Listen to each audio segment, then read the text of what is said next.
اعوذ باللہ من الشیطان الرجیم بسم اللہ الرحمن الرحیم نحمدہ ونصلی علی رسول الکریم۔ تو قرآنک لینگویج کلاس میں ہم لوگ جملہ اسمیہ کو پڑھ رہے ہیں۔ جملہ اسمیہ میں ابھی تک ہم نے یہ پڑھا کہ جملہ اسمیہ میں ایک حصہ ہوتا ہے مبتدا اور ایک خبر۔ مبتدا معرفہ ہوتا ہے اور خبر عموماً نکرہ ہوتی ہے، ٹھیک ہے۔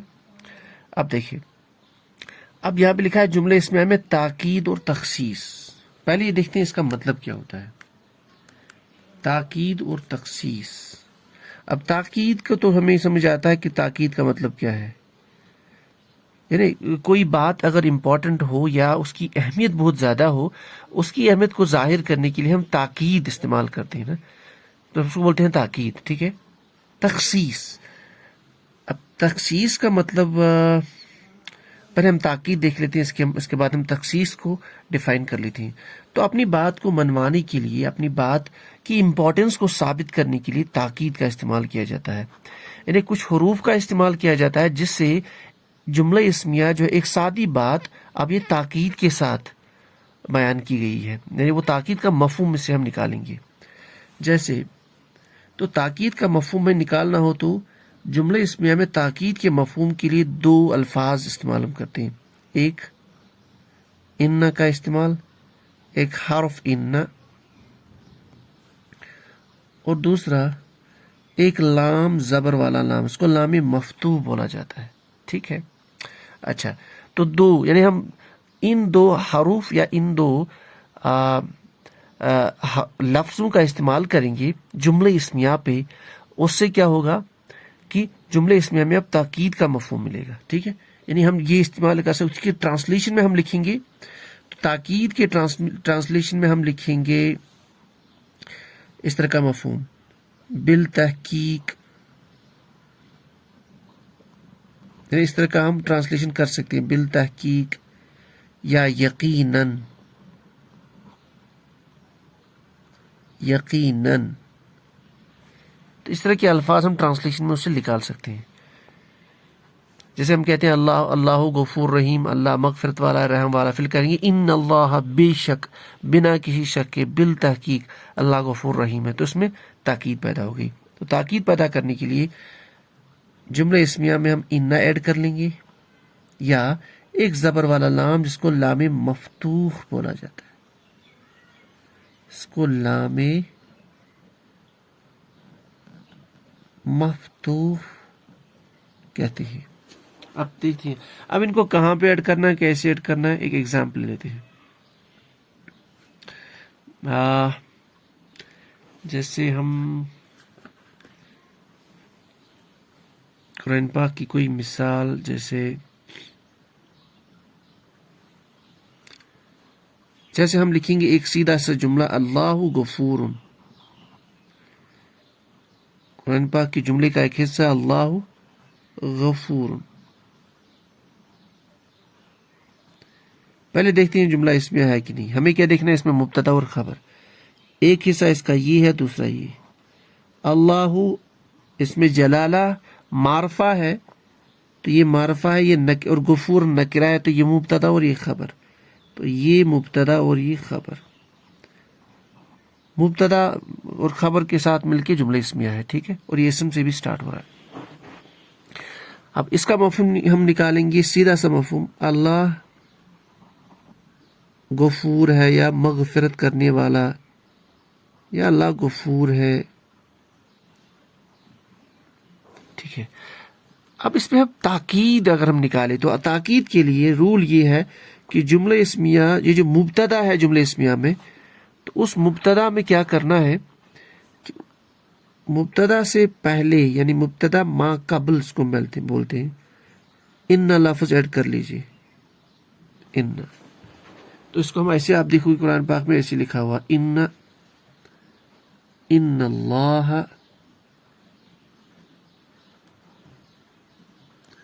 غفور،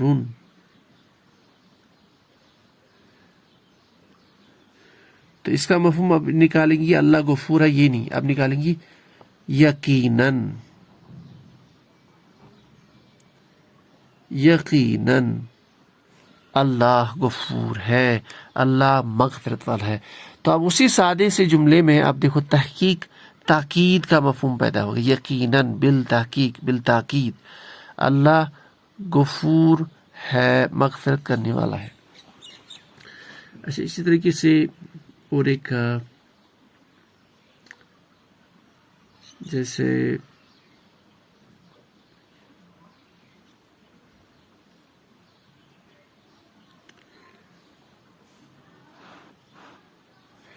ہم کہتے ہیں اللہ علی کل،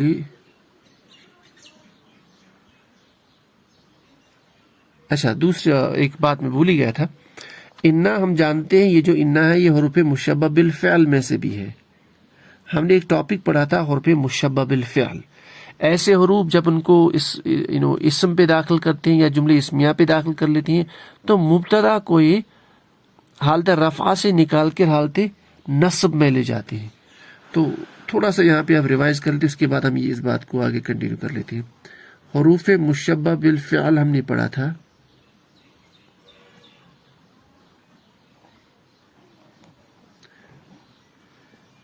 ان کی لسٹ ان، کأن، لیکن، لعل۔ تو یہ حروف جب ہم جملہ اسمیہ پہ داخل کرتے ہیں اس سے کیا ہو جاتا ہے کہ یہ جو مبتدا ہے وہ منصوب ہو جاتا ہے، یعنی وہ حالت نصب میں چلا جاتا ہے۔ تو اسی لیے چونکہ ان حرف مشبہ بالفعل میں ہے تو اب یہ اللہ غفور نہیں رہے گا، ان اللہ غفور، تو اللہ بن جائے گا منصوب۔ اس طرح سے ہمارا جو ایک جملہ ہے اللہ علی کل شیء قدیر،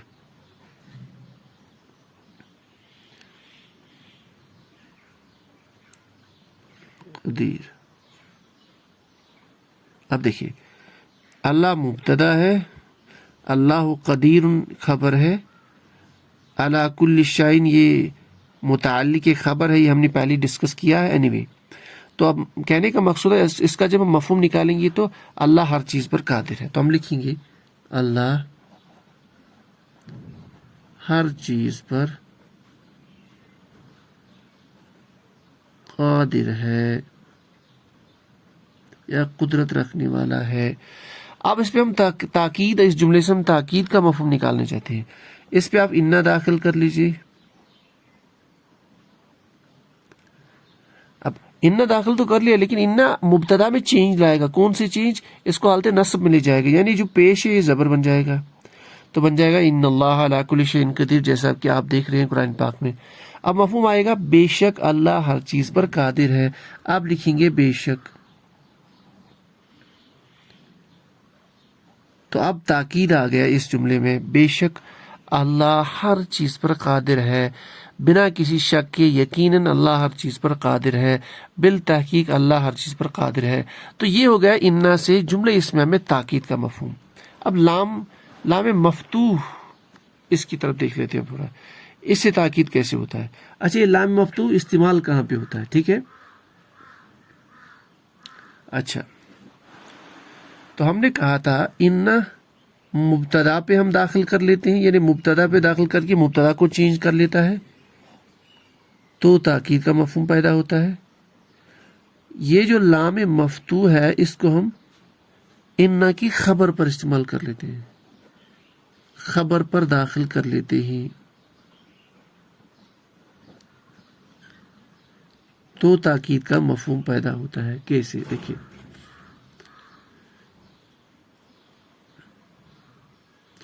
بہت سیدھا سادہ جملہ ہے، ان الانسان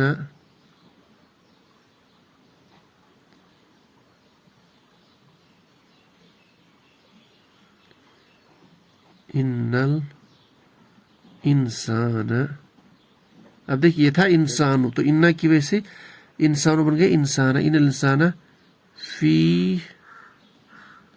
خسر، قرآن پاک کی آیت سورہ عصر کی ان الانسان فی خسر، بے شک انسان خسارے میں ہے. لیکن آپ یہاں پہ دیکھتے ہو ایک لام لفی ایسے، اور لام پہ زبر ہے. اچھا، اس لام کی خاصیت یہ ہے کہ یہ جس پر اس کو ہم داخل کر لیتے ہیں، جس حرف یہ جس کلمے پہ، تو کلمے میں کوئی چینج نہیں آتی، یعنی اعرابی حالت بدلتی نہیں ہے. اب دیکھیے ان الانسان لفی خسر، ان حرف تاکید اور لام مفتوح بھی حرف تاکید. اس کا مطلب اس جملے میں دو تاکید استعمال ہوئے ہیں. اس کو کہتے ہیں تاکید در تاکید کا اسلوب، یعنی زبردست سٹرس، بہت زیادہ تاکید یا بہت زیادہ یقین پیدا کرنے کے لیے، امپورٹنس کو ظاہر کرنے کے لیے، اپنی بات کو ثابت کرنے کے لیے دو تاکید کا استعمال کیا گیا، یعنی تاکید در تاکید انا کی وجہ سے، اور لام مفتوح یعنی لام تاکید. تو اس کا مفہوم کیا نکالیں گے؟ اب دیکھ لیتے ہیں تفاسیر میں یا ترجمے میں. بے شک انسان خسارے میں ہے. ٹھیک، اب یہ بے شک تو انا کی وجہ سے ہے. اب لفی کا کیا ہوا؟ اب کیا کریں گے؟ آپ یا لکھ سکتے ہیں بے شک بنا کسی شک کے، بے شک بالتحقیق بے شک. تو اردو میں اصل میں اس کا ٹرانسلیشن ہوتا نہیں ہے، اس لیے ہم کہتے ہیں عربی یعنی قرآن پاک کی آیات کا جو ٹرانسلیشن ہوتا ہے وہ اس کا نعم البدل نہیں ہوتا ہے. اس کا اصل یہ جو ہے ٹرانسلیشن سمجھنے کے لیے اس کی زبان کو جاننا بہت ضروری ہے.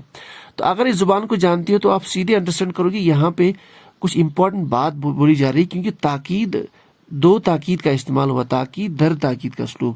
ٹرانسلیشن میں تو آپ کو پتہ نہیں چلے گا کہ یہ لکھا ہے بے شک انسان خسارے میں ہے، وہ تو انا کی وجہ سے ہے. تو لفی کا کیا مطلب، لام مفتوح کا کیا مطلب؟ تو بیسیکلی اس کو انڈرسٹینڈ کے لیے صرف جب آپ کو اس کی قوانین پتہ ہوگی، صرف نحو پتہ ہوگا، تب جا کے آپ آیت کو اس کانٹیکسٹ میں سمجھ سکتے ہیں کہ یہاں پہ کتنی سٹرس دی گئی ہے. ٹھیک ہے، لیکن عموماً چونکہ ہمارے پاس لکھنے کا کوئی طریقہ نہیں ہے تو ہم سیدھے سادے طریقے سے لکھ دیتے ہیں بے شک انسان خسارے میں ہے. اور کچھ مثالیں اور لکھ لیتے ہیں قرآن پاک میں جس میں لام تاکید اور انا استعمال ہوتا ہے، بہت جگہ استعمال ہوا ہے. جیسے قرآن پاک میں ان الشرک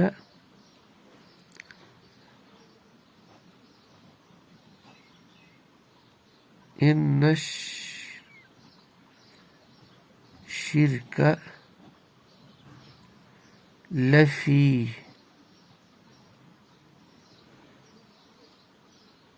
لفی نہیں، ان الشرک لظلم عظیم.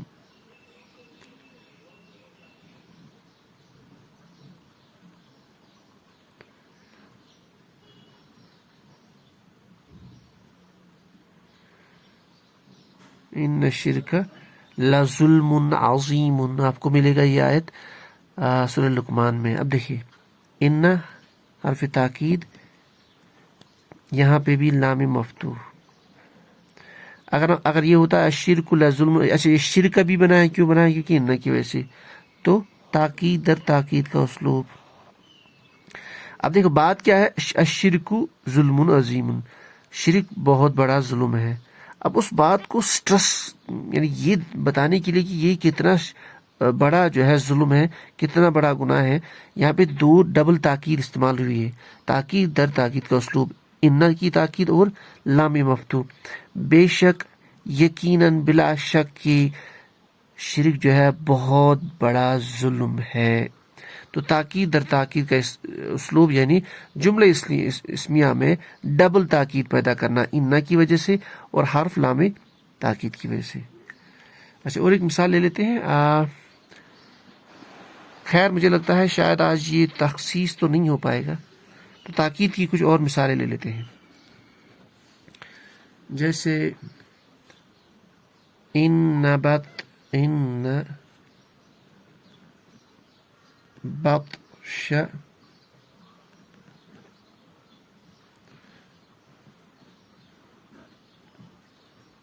بطش ربک، ان بطش ربک.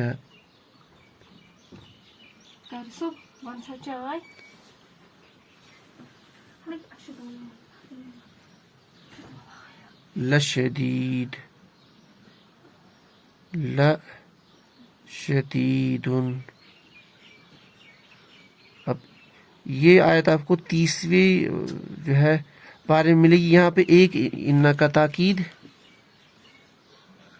یہاں پہ، پھر یہاں پہ لام شدید سے پہلے لام مفتوح، تو ڈبل تاکید.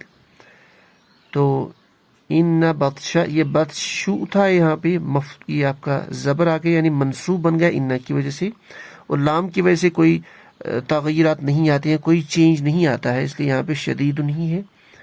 تو بطشو ربک لشدید، یعنی آپ کے رب کی پکڑ بہت مضبوط ہے، بہت سخت ہے. اب ان کی وجہ سے اس بات کو کی تاکید، اس بات کی اہمیت کو ظاہر کرنا، یعنی اس میں تاکید پیدا کرنے کے لیے ایک تو ان کا استعمال ہوا ہے اور لام مفتوح. لام مفتوح. تو ان بطش ربک لشدید، بالتحقیق بنا کسی شک کے یقیناً اللہ کی پکڑ بہت زبردست ہے، ٹھیک ہے، بہت خطرناک ہے. تو اس میں بھی تاکید کا اسلوب. تو جو جاننے والا ہوگا زبان کا، تو وہ اس کے اثر کو محسوس کرے گا پڑھتے ٹائم پہ، یعنی اس میں کتنا تاکید ہے، یعنی جو بات کہی جا رہی ہے اس کے لیے اگر ڈبل تاکید کا استعمال ہوا تو وہ بات کتنی اہمیت رکھتی ہے، ٹھیک ہے. لیکن ٹرانسلیشن میں تو ہم بس یہی کہہ سکتے ہیں بے شک اللہ کی پکڑ بہت سخت ہے. اور ایک آیت ہم دیکھ لیتے ہیں، جیسے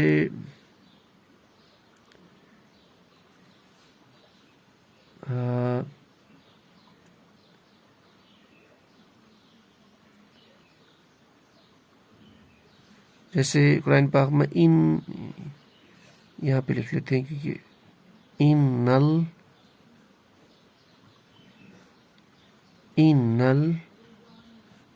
المنافقون لکاذبون.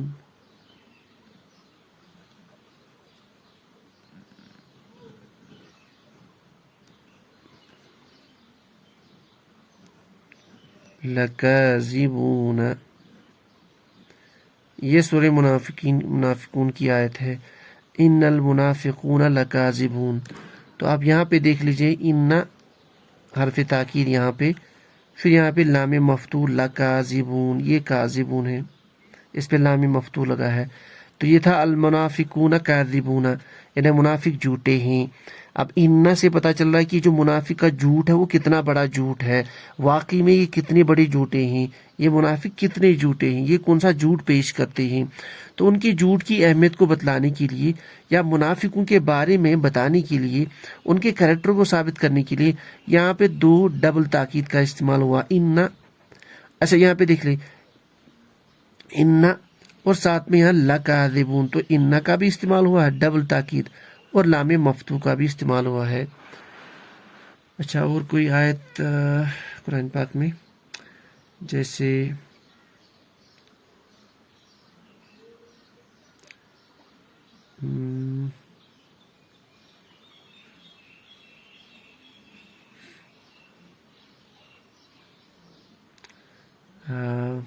اور کوئی، ٹھیک ہے میرے خیال سے اتنی مثالیں کافی ہے، بہت مثالیں ہوگی تو آپ ان کو بھی انشاءاللہ قرآن پاک میں دیکھ لیجیے تو ایک آئیڈیا ہو جاتا ہے کہ یہاں پہ ٹرانسلیشن ہونا کیا چاہیے تھا. تو چونکہ یہاں ٹرانسلیشن اب بے شک ڈبل ہم نہیں لکھ سکتے ہیں، بے شک کو 2 بار میں ہم نہیں لکھ سکتے، تو اس لیے سادہ ٹرانسلیشن ہوتا ہے. لیکن جو عربی جاننے والے ہیں ان کو وہ بیسیکلی وہ سٹرس کا پتہ چلتا ہے، اس جملے میں تاکید اگر استعمال ہوئی تو اس جملے کی اہمیت کتنی ہے، وہ جو بات بولی جا رہی ہے اللہ تعالیٰ کی طرف سے اس میں کتنی اہمیت ہے. ٹھیک ہے، تو نیکسٹ کلاس میں انشاءاللہ ہم دیکھتے ہیں اس تخصیص کے بارے میں، یعنی جملے اسمیہ میں تخصیص یا حذر کا مفہوم. سبحان اللہ وبحمدہ، سبحانک اللہم وبحمدک، اشہد ان لا الہ الا انت، استغفرک واتوب الیک.